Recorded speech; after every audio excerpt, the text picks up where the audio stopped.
Bien, on commence. On clique sur AEC Extended, on prend Wall, 20 sur 320, bouton droit ici pour programmer que je veux la grille, bien sûr. Une chose très importante, je peux prendre 1 mètre, un M, ou bien 100 directement, qui me permet tout simplement de dessiner en mètres. Bien. À partir de ce point-là, s'il vous plaît, en activant le Snap Toggle, à partir de ce point-là, on dessine 1 mètre, 2, 3, 4, 5, 6, 7, 8, 9, 10, par exemple 10 mètres. 1, 2, 3, 4, 5, 6, 7, 8, 9 et 10. Je clique. Je retourne directement vers, bien sûr, la ligne de départ. 1, 2, 3, 4, 5, 6, 7, 8, 9 et 10. Je clique et je clique sur le point de départ. World.ts, bouton droit pour arrêter le dessin. Maintenant, on a notre plan. Vite fait, c'est un plan de 100 mètres carrés. Une petite question qui se pose, est-ce que c'est vers l'intérieur ou vers l'extérieur? Maintenant, comme vous observez, c'est un mur central. C'est-à-dire, quand je clique sur Modify, je peux cliquer sur Left ou sur Right. Et vous comprenez pourquoi. Si vous avez un plan net de 100 mètres carrés, les murs doivent être bien sûr à l'intérieur. On est d'accord? Bien. Par la suite, vous aménagez quand vous voulez avec, bien sûr, des murs, soi-disant, que je veux intégrer un autre mur. Je clique juste sur Wall. OK? On dirait que voilà un tout petit peu l'entrée qui est quelque part ici. J'ai 1, 2, 3, 4, 5 mètres, par exemple. On est d'accord? Et je clique à partir de ce point-là. 1, 2, 3, 4, un bureau, un très très grand bureau, on est d'accord? Vers ce point-là, bouton droit pour arrêter, parce que je ne veux pas cette fois connecter les murs, ok? On dirait que c'est la même chose un tout petit peu ici, un autre bureau, pourquoi pas, de 3 mètres,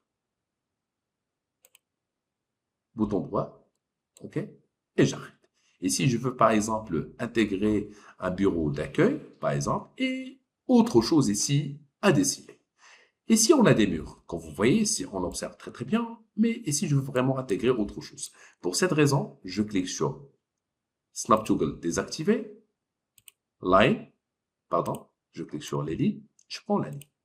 On dirait que je vais intégrer un petit bureau ici, et par la suite, je veux décorer quelque chose au choix. On est d'accord? Par exemple, si je prends ce point-là autant que point de départ,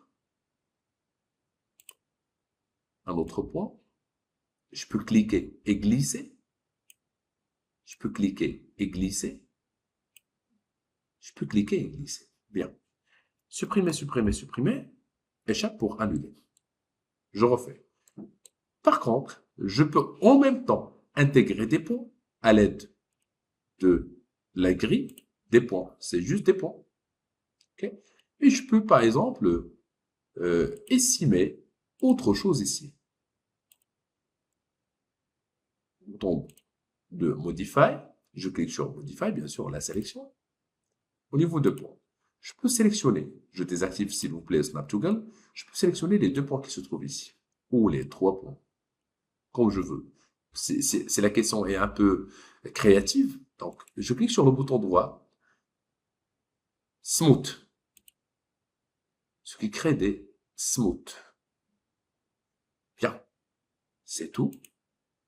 Si je veux modifier ou faire d'autres modifications, je peux le faire, je peux déplacer un tout petit peu les points. Et j'ai bien sûr des repères. 1 mètre, 2 mètres, 3 mètres. Attention, j'ai certainement des repères. Je peux sélectionner les points qui se trouvent ici, je peux les déplacer un tout petit peu à tête opposée. Bien. Par la suite, j'ai ma petite ligne qui se trouve ici. OK. Je clique sur Box, Standard. Je prends un petit box. Je dessine un petit box, ici au choix. Je sais que dans la hauteur, j'ai spécifié 320 au début, à ne pas dépasser 320. OK? Je prends par exemple des lames de 5 cm sur 5 cm. Je veux créer un petit bardage. OK? Je sélectionne les deux. Isoler la sélection. J'aimerais bien se focaliser sur cette forme. OK? Bien. Cette forme, je vais la mettre où je veux. C'est pas grave. Je clique sur Tools, Align, Cloud and Align. Ou bien, pardon, Spacing Tool. Ou bien Shift-E. Pick Path. Je clique sur le path. Je commence à rajouter.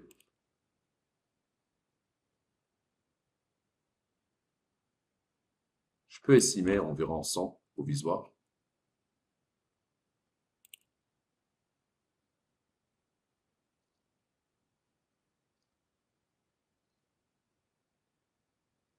Bien.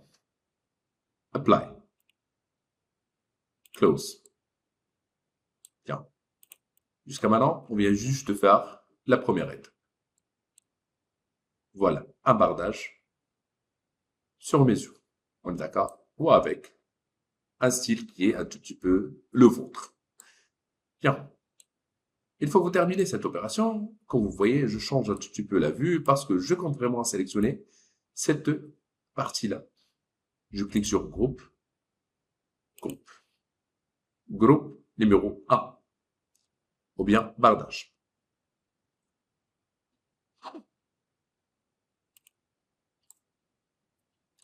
Isoler la sélection. Je l'observe par rapport à mon objet. Isoler la sélection une deuxième fois pour l'afficher tout seul. OK? Soit disant que ce que je veux, et comme vous savez, il y a 5 cm normalement pour chaque lin, plus la distance entre les deux, que je l'ignore en réalité. Je peux créer par exemple juste une petite forme dans la vue front, comme ça, rectangle, juste un petit rectangle. OK? Ce petit rectangle-là, comme vous voyez, je viens juste de le créer, un rectangle avec la hauteur de 220. Là, je vais préciser. Il y a des choses que je dois normalement préciser. Et la largeur de 1 mètre, 100 cm. Une chose qui est très importante, c'est la hauteur. On a 220. C'est-à-dire, quand je clique sur Select and Move, je le mets à 0. Maintenant, elle est à 0. Mais à 0 par rapport à quoi? Le centre. C'est-à-dire, je sais que j'ai 220. C'est-à-dire, la moitié, c'est 110. Elle est à fleur. OK? Bien, ça c'est numéro 1. Non, mais le temps, Oh oui, mais on va compliquer les choses. C'est une technique qui est sûre. OK? Bien. Par exemple, ici, autant que forme provisoire, la voilà. On a notre bardage, n'est-ce pas? Qui s'appelle bardage. Quand je clique, c'est bardage. CTRL V, c'est pour dupliquer. Exactement. Ici, par exemple, je le renomme bardage 02. Quand je clique sur H, je trouve bardage et bardage 02. Je cache le bardage. Je travaille sur bardage 02. Je clique sur cette forme. Dans la modification, je rajoute de l'extrusion. Donc, cette forme, comme vous savez, il a une valeur précise de 1 mètre sur 220. Mais l'épaisseur ne m'intéresse surtout pas. Je peux travailler avec quelle épaisseur? Et l'épaisseur que je veux. Attention à ne pas faire des rotations. C'est strictement interdit. OK? Bien.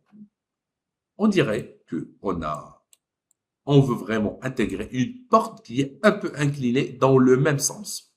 La première des choses, je clique ici bouton droit, Convert to Editable Poly, pour qu'il soit vraiment éditable.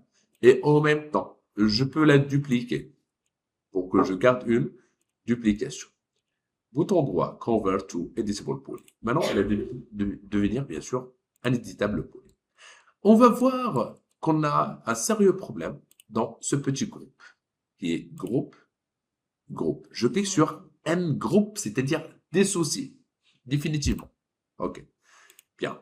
Et je sais que j'ai un box, le premier, je sais pas, celui-là peut-être, celui-là, qui s'appelle box 150, c'est-à-dire j'ai 150, je prends le premier peut-être, qui est à partir de celui-là. C'est box 289, mais c'est pas grave. Je prends le premier, ok? Juste le premier. Bouton droit, Convert to, éditable, poly. Je cherche attache et je clique sur le bouton d'attache et non pas attache. Le bouton attache. Pourquoi? Qui me permet, sincèrement, de trouver les box. Je prends le premier qui commence avec box.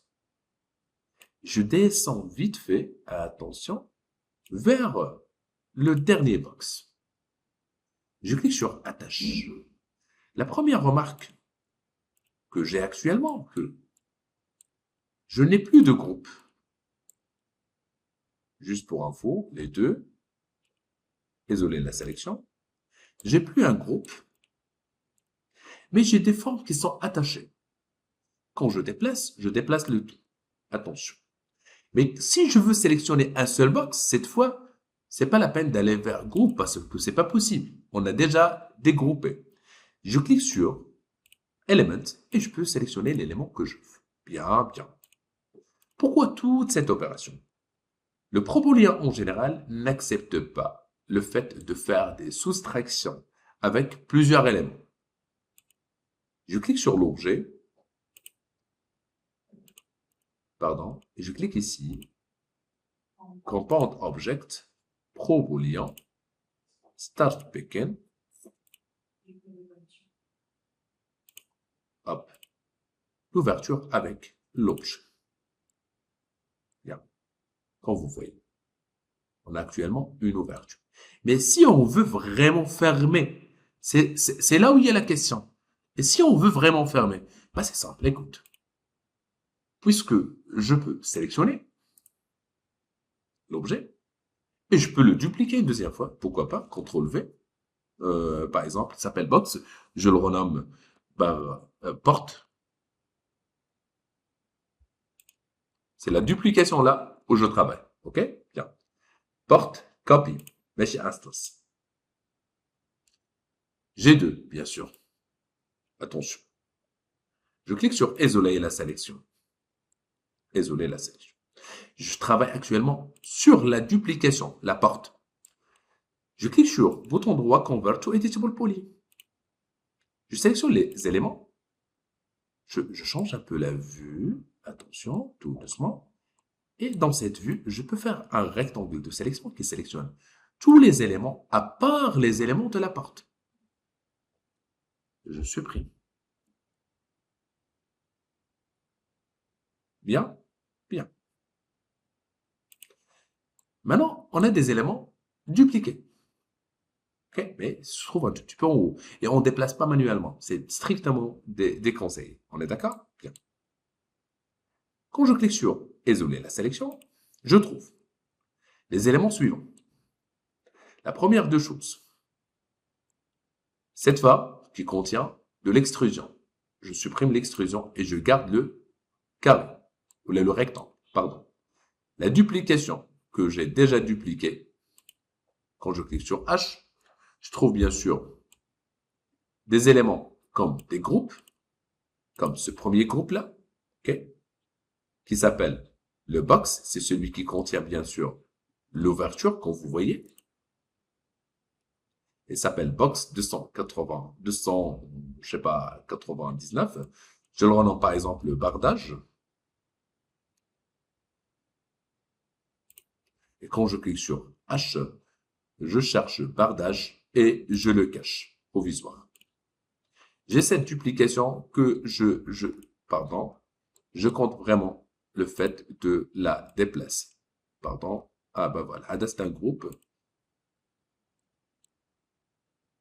Je sélectionne, bouton droit, Select Similar, et je le déplace provisoire. Bien. Ce que j'ai maintenant, c'est ces formes-là, ainsi cet objet. Qu'est-ce que je dois faire? Bien. Dans une vue frontale, okay, Quand je clique sur un objet, c'est la même chose pour le reste. Quand je clique sur un objet, ok, et je le déplace un tout petit peu, c'est-à-dire, je clique sur un objet comme celui-là, allons-y, je dirais que je veux y aller vers les objets, je sélectionne les éléments. Quand je sélectionne un seul élément, je trouve qu'il se trouve à partir de 297. Si je mets par exemple une valeur de 0, ok, une valeur de 0. Par la suite, je rajoute un tout petit peu la valeur. Je sais, si je prends une calculatrice facilement, que j'ai créé une forme de 300 de hauteur. OK? Par la suite, si je réduis moins 220, il me reste 100. La moitié de cette 100, c'est exactement, c'est 50. Allons-y, nous mettons 50 et je vois. Voilà. C'est exactement bien aligné. Bien. Ce que je veux faire, je sélectionne mes éléments. 50. Provisoire. Bien sûr, je peux sélectionner chaque élément. Bien sûr, je peux sélectionner chaque élément d'une manière séparée. Et je clique, et je mets, et je donne 50 direct. Et ça va marcher. Mais c'est un peu la perte du temps, donc CTRL Z. Je désactive le groupe, je sélectionne. Elle est ici, dans le centre. Si je donne 50, non, ça ne va pas marcher. Qu'est-ce que je dois faire? Je sélectionne l'objet, la hiérarchie, Affect pivot only, c'est-à-dire changer juste le gizmo. Center to object. Il est maintenant dans le centre de l'autre objet. Et maintenant, je désactive bien sûr. Et si je donne maintenant 50, ça me donne directement l'objet. Bien, j'ai pas encore terminé. Parce que la dernière deux choses qui ne restent, c'est un peu la sélection des points.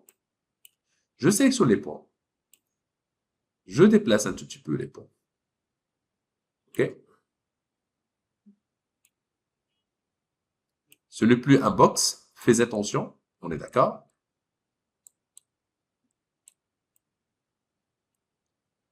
Bien. J'ai travaillé sur la forme sans faire un déplacement d'objet. Bien. Je clique maintenant sur H. Je clique sur le bardage. Ce qui nous reste, c'est juste hop, un petit box à dupliquer. Rien de plus. On est d'accord? C'est-à-dire, il y a vraiment la possibilité de faire cette option. On peut vraiment faire cette opération autrement, mais c'est plus compliqué. On est d'accord? Bien. Un petit souci. Une fois que vous terminez, bien sûr, l'insertion de l'autre forme, vous comptez vraiment à ouvrir la porte pour une petite animation. Quand vous cliquez sur l'objet pour faire l'animation ou la rotation, isoler la sélection.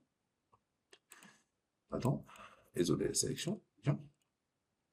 Quand vous cliquez sur l'objet, et vous voulez faire la rotation, ben c'est simple. On clique sur la rotation, c'est simple. Mais ça nous donne quelque chose qui est comme ça. Bien ou pas, c'est selon vous. Pour moi, non, ce n'est pas bien. C'est le centre. C'est le centre. Ça peut y arriver, mais pour moi, c'est le centre. J'ai pas trop aimé. On est d'accord? Bien.